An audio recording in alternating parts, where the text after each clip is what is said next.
School life থেকে। জি।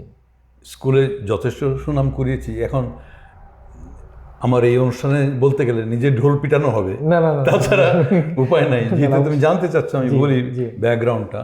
যে স্কুলে এই পাকিস্তান পিরিয়ডে আমার যে উপরের লেভেলের উপরের ক্লাসের ছেলেরা ছিল, ছাত্ররা ছিল, ওরা ওই জাতীয় সঙ্গীত প্রত্যেক দিন স্কুলে আমাদের একটা অ্যাসেম্বলি থাকতো। হ্যাঁ, আমাদের ছিল ছোট। দুইটা ছেলে এবং একজন টিচারই শুধু ওই টেবিলে উঠতে পারতো, যিনি যে টিচার নাকি মার্চ করাতেন। আচ্ছা হ্যাঁ, মার্চ করিয়ে ক্লাসে ঢোকাতেন। মূলত আমি তো মিশনারি স্কুলের একজন ছাত্র। আচ্ছা। Bandura Holy Cross high school আমার স্কুলের নাম।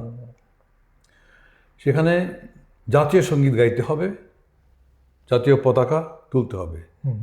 দুঃখজনক হলেও সেটা পাকিস্তানি ফ্ল্যাগ ছিল। জি। হ্যাঁ, তখন তো পাকিস্তানি ছিল আমরা। ওরা গাইতো পাক সর জমিন সাদবাদ। তো আমি তখন ক্লাস 5-এর ছেলে বোধহয়, হ্যাঁ তাই হবে। যখন দেশ স্বাধীন হলো, পাল্লাটা আমার উপরে আসলো, আচ্ছা। কারণ ওরা ক্লাস 10 পার হয়ে গেছে।